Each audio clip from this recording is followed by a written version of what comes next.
Now, my friend David was a man who prayed, and one day he went to a party, and as he was riding his bike home, and this is how he explained it to me, he said, an invisible car, a car that could not be seen, came through an intersection and hit him, and he went to the hospital. He was laid up for some time, and he came out, and he was road rashed up. And so I began to pray for him and pray for him and pray for him. At that time I didn't understand what intercession was. I'd never heard the word intercession, but I prayed for him to be okay. And now this is what, and I understood that there was a spirit of getting hit by a car that had come against him. That sounds kind of vague and maybe unusual, but that's what it was. It was a spirit of getting hit by a car. So a few days later, I'm riding my bike from West Philadelphia toward the University of Pennsylvania campus.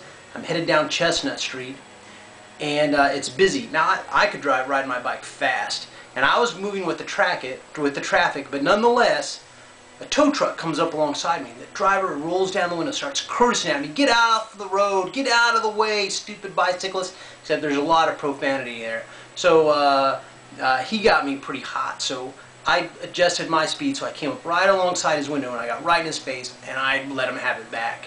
He swerved the car to basically kill me. At those speeds, I would have been seriously injured. There were all parked cars on the sidewalk, but thank God there was one parking space open, and I was able to ditch into there and brake as hard as I could so that when I tapped the back of the other car, I didn't stop too hard and I wasn't injured. I couldn't believe it. I pulled back out. The man goes down to the next intersection, which is the same street as the park and that heads up to the White Dog Cafe. I forget what number that street was. It might be 38 or something.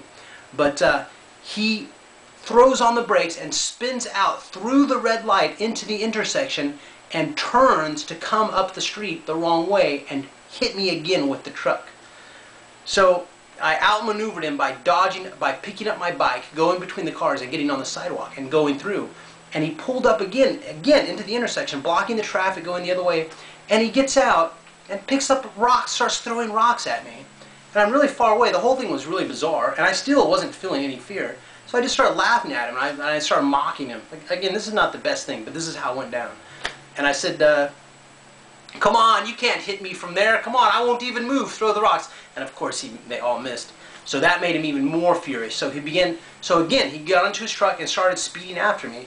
So I cut across the campus of Drexel University, and he turned down, again, the wrong way, down a one-way street, to come and run me over. But I ditched him by cutting across Drexel.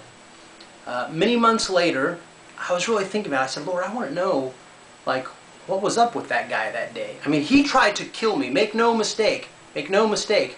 He tried to hit me with his truck 3 times. 3 times, and I was able to evade him. It was no missing it. When I went to the police station on Penn campus, there were other students there, white-faced. This tow truck was trying to kill another student.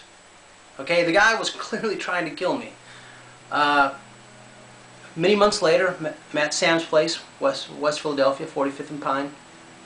I walk out on the sidewalk, and there are some people there, and they're saying, hey, you know, I had this friend, he was a tow truck driver, and one day he said this weird spirit came over him, and he tried to kill this kid on a bike, and he's always wished that he could just find that guy to give an apology. See? So I thought, wow, that's God letting me know what happened. So this was a spirit that overtook the driver of that tow truck.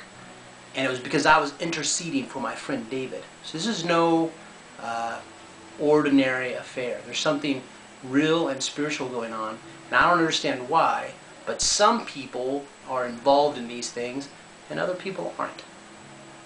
This is the man from Modesto. I remind you as always to pray or be defeated.